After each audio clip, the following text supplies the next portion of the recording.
ये कैसी बातें कर रहे हैं जी आप? मैं उस बदसूरत काली कलूटी लड़की को बिल्कुल भी अपने घर की बहू ना बनाऊं। मैं अपने मरे हुए दोस्त को वचन दे चुका हूँ और अब मैं अपने वादे से पीछे नहीं हट सकता। हाँ, मनोहर लाल की जिद के आगे राजरानी और उसके बेटे रोहित को भी झुकना पड़ता है और रोहित की शादी काली प्रिया से हो जाती है। शादी वाले दिन मंडप के सामने दो औरतें राजरानी का मजाक उड़ाने लगी। बड़ी कहती थी राजरानी कि रोहित मेरा इकलौता बेटा है और मैं उसके लिए चांद से दुल्हन लाऊंगी। अरे चांद ही लाई है लेकिन अमावस्या का। फिर वो दोनों ठहाके मारकर हंसने लगी। शादी कर प्रिया घर आई तो राजरानी ने बेमन से उसका गृह प्रवेश किया। फिर शादी के अगले दिन नई नवेली दुल्हन प्रिया अपने पति के लिए चाय लेकर आई। जी सुनिए, ये लीजिए, चाय पी लीजिए। रोहित नींद से जागता है और चाय पीने लगता है कि तभी प्रिया उससे कहती है, अरे ये क्या जी, कम से कम कुल्ला तो कर लीजिए, ऐसे ही चाय पियेंगे। अब तो गांव से आई हुई गवार मुझे बताएगी कि मुझे क्या करना है और क्या नहीं। ले जा इसे, नहीं चाहिए तेरी चाय। गुस्से में रोहित ने वो चाय फेंक दी और बाथरूम में चला गया। अपने आंसू पोंछते हुए प्रिया ने वो फर्श साफ किया और टूटा हुआ कप उठाने लगी तो उसका हाथ कट गया जिससे खून बहने लगा। किसी तरह अपने दर्द को छुपाती और आंसू पोंछते हुए वो रसोई में गई जहाँ उसकी सास ने उससे कहा, अरे ओ क्या सुबह सुबह यहाँ वहाँ टहल रही है? तेरी चाय नहीं बनी क्या अभी तक? माँ जी बस चाय तैयार है, आप बाथरूम में थी इसलिए नहीं लाई कि कहीं ठंडी हो जाएगी। आप चलिए मैं लेकर आती हूँ। ठीक है, लेकिन ये क्या? चाय तो तूने अपनी शक्ल की तरह ही बना डाली, एकदम काली। इसमें थोड़ा ज्यादा दूध डाल कर दे मुझे। तुम गरीबों के घर पीते होंगे कम दूध वाली चाय, हम अमीरों के यहाँ ऐसा नहीं चलता।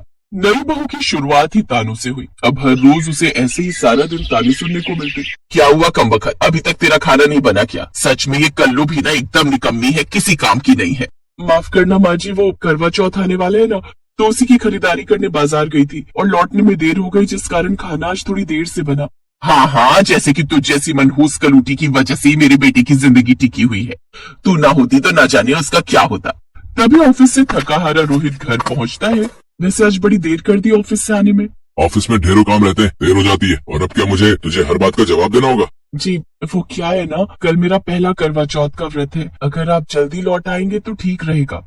ओफो, करवा चौथ नहीं हो गया, आफत हो गई। देख नहीं रही मेरा बेटा कितना थका हारा ऑफिस से आया है? जा पहले उसके लिए चाय कॉफी लेकर आ जल्दी से। उसके जाने के बाद राजरानी ने कहा, वैसे बेटा मुझे भी कल करवा चौथ के लिए कुछ सामान लेना है, तू मुझे थोड़ी शॉपिंग करा दे। हाँ ठीक है माँ, अभी तो मार्केट खुली रहेगी देर तक। मैं फ्रेश हो जाता हूँ, फिर साथ में चलते हैं। कुछ देर बाद रोहित राजरानी को लेकर अपनी कार से बाजार की तरफ निकल पड़ता है। ना जाने किस चुड़ैल को लाकर उन्होंने मेरे बच्चे के गले बांध दिया है। सच में माँ, पिताजी की बात मानकर मैंने अपने ही पैर पर कुल्हाड़ी मारी। तू फिक्र मत कर बेटे, मैं इस चुड़ैल को इस घर से निकाल बाहर करूंगी और तेरे लिए एक सुंदर सी दुल्हन लेकर आऊंगी।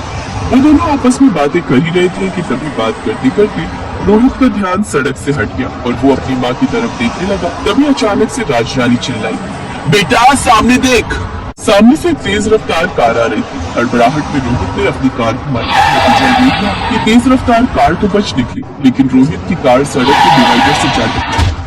रोहित कार का शीशा तोड़ते हुए सड़क पर जा गिरा और उसके सर से काफी खून बहने लगा। ये खबर मिलते ही प्रिया मनोहर लाल के साथ अस्पताल पहुंची। डॉक्टर साहब, मेरे सुहाग को बचा लीजिए ना डॉक्टर साहब, कल मेरा पहला करवा चौथ है, मैं आपसे अपने सुहाग मांगती हूँ डॉक्टर साहब। इनके सर पर बड़ी ही गहरी चोट आई है। इनके दिमाग ने पूरी तरह काम करना बंद कर दिया है। यूँ समझ लीजिए कि इनके पास बस 24 घंटे से भी कम का समय है। नहीं, ऐसा नहीं हो सकता। अगर मेरी भक्ति और श्रद्धा में जरा भी विश्वास है तो देवी माँ मुझे मेरा सुहाग लौटा देगी। और जब तक ये होश में नहीं आएंगे मैं अन्न का एक दाना तक नहीं खाऊंगी और न ही जल ग्रहण करूंगी। आधी रात हो चुकी थी। प्रिया रोते हुए घर जाती है और करवा चौथ का व्रत शुरू करती है। वो देवी माँ की मूर्ति के आगे बैठकर लगातार अपने पति के प्राणों की भीख मांग रही थी। हे देवी माँ, आज मेरा पहला करवा चौथ का व्रत है माँ, मैं अपने पति की दीर्घायु के लिए ये व्रत रख रही हूँ माँ, मेरे इस व्रत को सफल बनाना माँ, मेरे इस व्रत को सफल बनाना। प्रिया पूरी निष्ठा से बिना जल ग्रहण किए व्रत रखती है। फिर शाम को करवा चौथ की कथा पढ़ती है और पूजा करती है। फिर सूरज को जल अर्पण करती है। फिर प्रिया नंगे पांव ही मंदिर जाती है और जोर जोर से मंदिर की घंटी को बजाने लगती है। माँ, आज तुझे मेरी सुननी ही होगी माँ, आज तुझे मेरा सुहाग लौटाना ही होगा। उधर अस्पताल में अचानक से रोहित का दिमाग काम करने लगता है और वो धीरे धीरे होश में आने लगता है। ये चमत्कार देखकर डॉक्टर भी हैरान रह जाते हैं। अमेजिंग, अपनी पूरी लाइफ में मैंने पहली बार किसी को मौत के मुंह से लौटते हुए देखा है। ये सब देख मनोहर और राजरानी भी बड़ी खुश होते हैं। राजरानी के सर पर पट्टी बंधी हुई थी। अस्पताल के सामने बने उस मंदिर में राजरानी आती है। बहू, माँ ने तेरा व्रत सफल किया बहू, तुझे तेरा सुहाग लौटा दिया, रोहित को होश आ गया। ये सुनकर प्रिया बड़ी खुश होती है और वो भागते हुए अस्पताल पहुंचती है। रोहित ने आंखें खोली तो सामने उसके माता पिता और पत्नी खड़ी थी।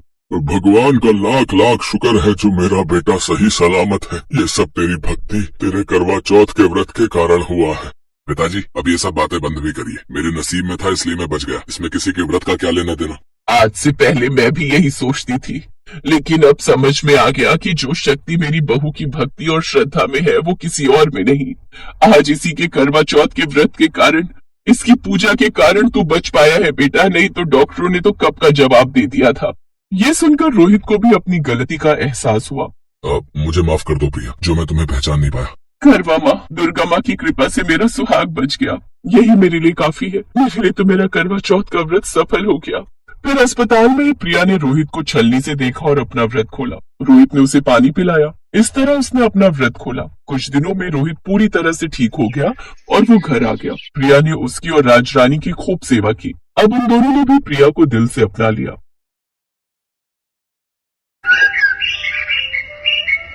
करवा चौथ आने वाला था। बाजार पूरी तरह से सजे हुए थे। काजल की जेठानी उमा को देखकर लग रहा था मानो आज ही पूरा बाजार खरीद लाने वाली है। काजल, तुम ये सामान की थैली घर तक लेकर चलो, मैं तब तक मेहंदी लगवा लेती हूँ। तुम तो मुट्ठी छापती हो, तो तुम तो कल रात में ही लगाओगी। काजल सामान की थैली लेकर घर पहुँचती है। क्या हुआ काजल बहू, उमा बहू कहाँ रह गई? माँ जी, वो भाभी गली के बाहर मेहंदी वाले बैठे हैं, उनसे मेहंदी लगवा कर आ रही है। तूने मेहंदी क्यों नहीं लगवाई? तू ऐसे क्यों आ गई? माँ जी, करवा चौथ तो परसों है, मैं तो कल खुद से ही लगा लूंगी। ये देखो, मैं आपके लिए कितनी सुंदर साड़ी लाई हूँ, ये मैं आपको परसों पूजा के बाद दूंगी। काजल बहू, इधर आ, मेरी तरफ देख। मुझे पता है तेरी आंखों में आंसू मुझे साफ दिखाई दे रहे हैं। काजल कब तक ऐसे अपना मन मारती रहेगी? तभी उमा आ जाती है। माँ जी, ये देखो कितनी सुंदर मेहंदी लगवाई है मैंने। पूरे 700 रुपए दोनों हाथों पर कलाई के ऊपर तक लगवाने के मांग रहा था, मैंने तो 500 ही पकड़ाए। उमा, तुमने काजल को मेहंदी क्यों नहीं लगवानी थी? माँ जी, काजल तो मुट्ठी छाप लेती है। अभी तीजों का त्योहार गया था, फिर रक्षाबंधन में भी काजल ने मुट्ठी तो छापी थी। और वैसे भी काजल का तो रंग इतना काला है, हाथों में मेहंदी लगी हुई होगी तो भी काले रंग से मिलकर छुप जाएगी। हाँ उमा, तुम बहुत बोलने लगी हो। क्या हुआ अगर काजल बहू का रंग काला है तो? उसके मन को देखो, वो तुम्हारी कितनी इज्जत करती है। तो मैं कौन सा इसका अनादर कर रही हूँ? अब काली को गोरी बोलने से काजल का रंग गोरा नहीं हो जाएगा। ये बात तो आप भी जानती हो माँ जी। पिछले 3 साल से देवर जी का स्वभाव देख रही हो, कितना चिड़चिड़ा हो गया है। उनकी पसंद की लड़की से, जिससे वो प्यार करते थे, आपने शादी नहीं होनी थी। आप ही काजल को पसंद करके लाई थी। आपकी सहेली ने मरते हुए आपसे वचन ले लिया और आप इसे अपने घर की बहू बनाकर ले आई। हंसते खेलते देवर जी का चेहरा मुरझाया रहता है। माँ, शाम की चाय मेरे कमरे में ही भिजवा देना, मैं ऑफिस का जरूरी काम कर रहा हूँ। काजल, जा सौरभ को पहले चाय दिया। ये करवा चौथ का सामान बाद में अलमारी में रख लेना। काजल अभी सौरभ को चाय देने जा ही रही थी कि उसके पापा और बहन करवा चौथ का सामान देने के लिए आ जाते हैं। नमस्ते बहन जी, मैंने सोचा कल बच्चे तैयारियों में व्यस्त हो जाएंगे तो आज ही करवा चौथ दे आते हैं। दीदी, जीजू कहाँ है? वो अपनी कमरे में है। आंटी, मैं जीजू से मिलकर आऊं? हाँ हाँ बिटिया, क्यों नहीं, तुम्हारे जीजू हैं, जाकर मिल लो। काजल की बहन पारुल सौरभ के कमरे में चली जाती है। सौरभ ऑफिस का काम कर रहा था।